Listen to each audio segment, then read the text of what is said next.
मुतहदा के ज़ैली इदारे FPA की जारी करदा हालिया एक रिपोर्ट पढ़ने का इत्तेफाक हुआ है। ये रिपोर्ट पढ़ने के बाद मैं मजबूर हो गया हूँ और आज पहली दफ़ा मैं अपनी वीडियो रिकॉर्ड करवा रहा हूँ ताकि मेरा पैगाम आप सब तक पहुँचे। ये रिपोर्ट पाकिस्तान में वकूफ़ पज़ीर होने वाले एक जुर्म के मुतल्लिक़ है। ये रिपोर्ट ना सिर्फ ये कि इंतहाई परेशान कुन है बल्कि शर्मनाक भी है।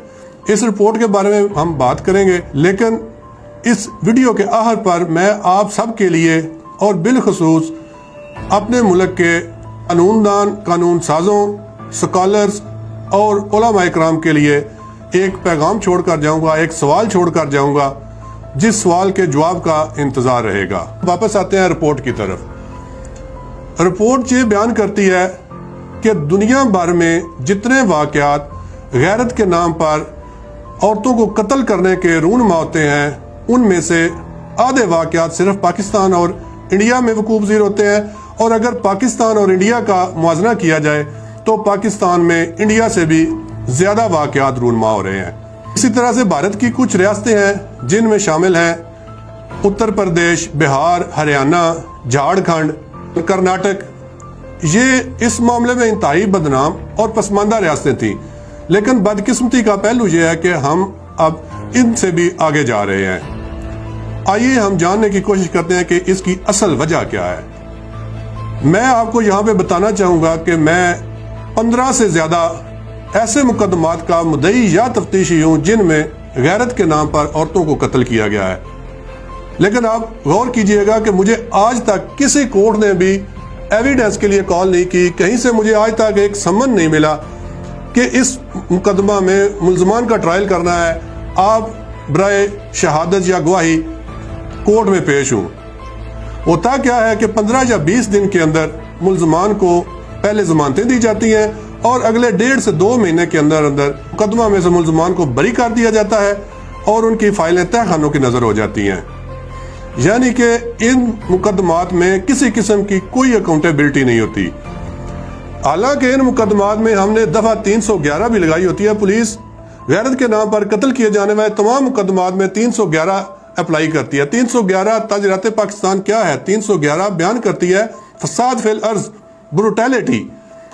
आप इस चीज़ का अंदाज़ा लगाइए कि हम दुनिया में टॉप नंबर्स पर आ गए हैं, लेकिन हमारी कोर्ट्स ये रियलाइज़ करने के लिए तैयार नहीं कि ये फसाद फिल अर्ज है। मुल्ज़मान को 311 में भी ट्रायल नहीं किया जाता, जिसकी वजह से आए रोज़ वाक़यात बढ़ते ही जा रहे हैं। और आप इसके स्टैटिस्टिक्स निकालिए तो हर साल इन मुकदमात की तादाद में बहुत ज़्यादा तेज़ी से इजाफा हो रहा है। अब हम आते हैं डार्क कॉर्नर्स की तरफ, वो जिसे कहते हैं ना शैडोज इन डार्कनेस। अब हम आते हैं इनके तारीख पहलुओं की तरफ। आप ये सुनकर हैरान होंगे, बल्कि आपकी सोच से भी ज़्यादा ऐसे वाक़यात हैं जो रिपोर्ट ही नहीं होते।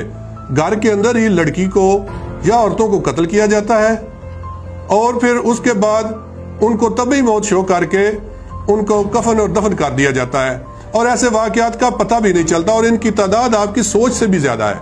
बाज़ औक़ात ऐसा होता है, हमें इत्तला मौसूल हो जाती है जब गुस्ल दे लिया होता है और वो जनाजा के लिए या जनाजा पढ़ चुके होते हैं और ऊपर से पुलिस पहुंच जाती है। अब वहाँ पे आप अंदाज़ा कीजिए कि एक जमे गफ़ीर होता है लोगों का, वहाँ पे पुलिस की और आवाम की आपस में ठीक ठाक लड़ाई हो जाती है। बल्कि हमारे साथ ऐसा वाक़या हुआ है और मैं खुद विक्टिम हूँ, हमने इसकी पे मार खाई हुई है। लेकिन हम लड़की की डेड बॉडी लेकर आए, उसका पोस्टमार्टम करवाया और हमने साबित किया कि उसकी काज ऑफ डेथ एस्फेक्सिया यानी कि गला दबाकर उसको कत्ल किया गया था। और हमने फोरेंसिक के रिलेटेड सारे एविडेंस लगाए, लेकिन हुआ क्या, वही 10-15 दिन के अंदर अंदर मुल्ज़मान बाहर थे और उनके मुकदमात भी ख़त्म हो गए। ये तो सूरत हाल है। अब जब अकाउंटेबिलिटी ज़ीरो होगी या ना होने के बराबर होगी तो वहाँ पे क्या उसका रिजल्ट निकल सकता है? ये जुर्म बढ़ेगा ही ना, इसमें कमी होने की तो कोई इम्कान नहीं नज़र आता।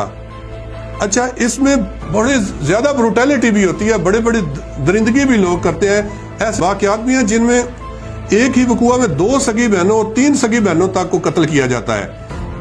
एक वक़ुआ ऐसा था कि घर के अंदर कमरे के अंदर मुल्ज़िम ने, भाई ने 3 लड़कियों को कत्ल किया। एक को कमरे के दरमियान में, दूसरी बहन बेचारी छुपने के लिए بستروں کے پیچھے، کمرے میں پڑے ہوئے تھے بستر، ان کے پیچھے، کمبل کے پیچھے چھپی، لیکن اس ظالم نے ادھر بھی مار دیا۔